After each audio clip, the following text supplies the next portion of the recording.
Hey, what's up? Andrew Kramer here, videocopilot.net, and welcome to another very exciting tutorial on the Action Essentials 2 DVD. So, what we have here is Sam inside of this garage that is supposedly, collapsing on top of him.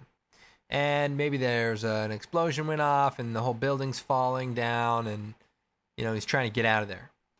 But more importantly, we're just trying to find cool ways to use these action essential elements. So we're going to get started on the tutorial. I have this garage footage and we're going to drop it into a new comp. And here we have Sam all by himself. Pretty sad. All right, first thing we need to do is motion track the background. Now it was pretty difficult, but I'll kind of walk you through it. So we're going to create a null object and then we're going to select our footage, go to the tracker controls, bring that up and click track motion. And then we're going to move our track point around here. And I actually was able to track this point right here pretty well. Not great, but pretty well.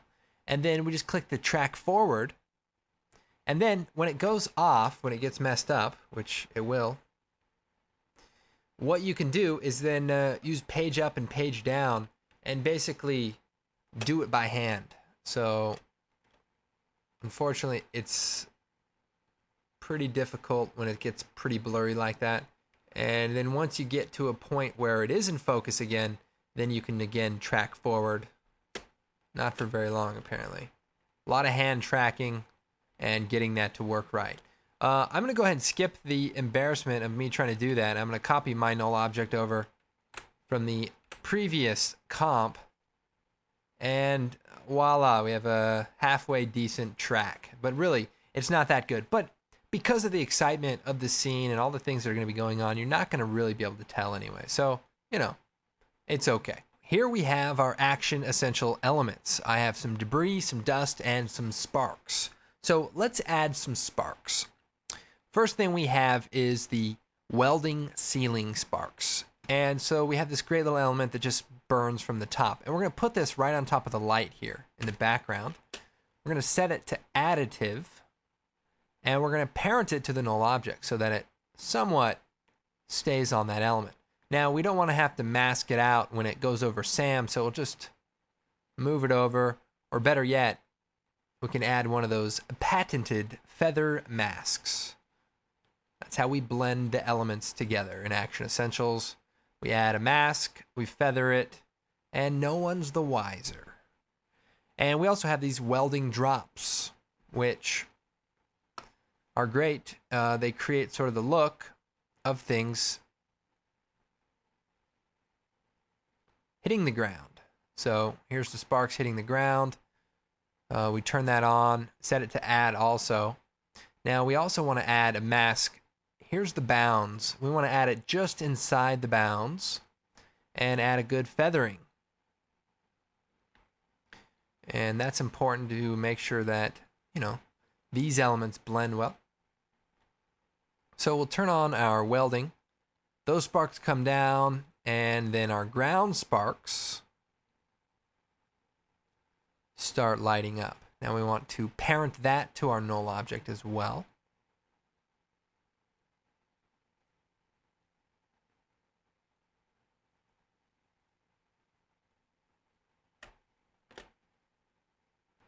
And so now you can see our sparks are coming down and they're hitting the ground.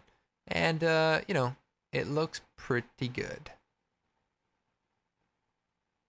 Now the other thing, it looks like our sparks from the ceiling should be a little bit smaller so that they hit down where our sparks are. So we want those to line up somewhat. And that seems to look pretty good. So that's one of the elements. Then we have the welding out of focus. And I told you that these were going to come in handy. And I wasn't kidding. We'll set this to add. And we'll scale this one up. And then we'll parent it to the null.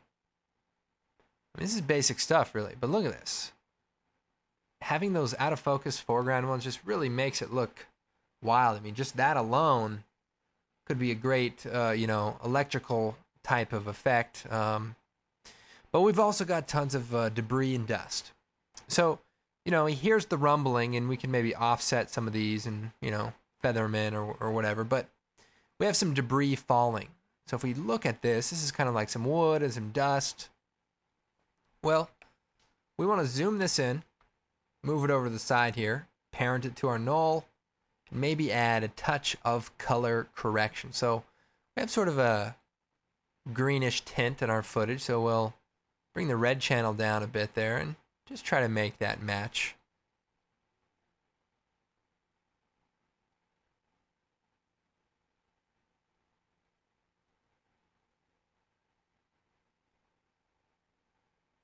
Now, the other thing is that many of these elements are filmed in slow motion so that they can be used on a larger scale, but you may want to go into time stretch and set it to 50, which will take it to about real time in most cases. And just kind of, play around, see what looks good to you, but the real time will be a little bit better fit in this case so that everything looks like it's falling, instead of fluttering. And we have some other debris elements here. Same kind of concept. We'll go time stretch to about 50. And, those are some small particles. And make sure that our out of focus sparks are on top of everything, because those are closest to the camera. And then we have another debris element that we can just push over to the side. And we probably want to copy those curves and paste them to that element. Well, it looks a little bit different. Let's match that. Okay. And then we'll parent that to our null object. So everything gets parented so that it all flows. And then also, we'll do that time stretch to 50. So that all falls down like a crazy disaster movie. And be careful, make sure that you're not seeing any edges if you're not supposed to be. That looks pretty wild. And finally, we have a great dust element, which, after all that stuff hits the ground, it sort of just pops up just a little bit. And we'll parent that to the null object. And that's just a secondary element that you just see in a couple frames. Just gives you, the depth of craziness going on here. Nice. Now we can also add motion blur. We can turn the switch on and then turn it on for the comp, and that way all of the elements will, blur out based on the movement of the camera. You can see that the sparks here are kind of blurring out, but we'll just shut that off for now for the sake of speed and such.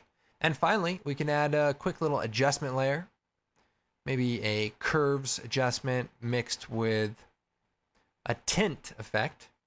And we'll tint it, just a little bit and add some contrast here with the curves.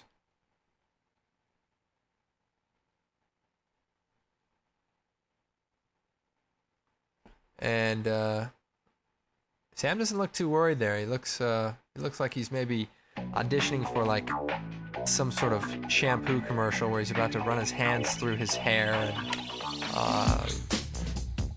never mind. Anyway, I'm Andrew Kramer. Hope you guys enjoyed this tutorial, and I will see you next time.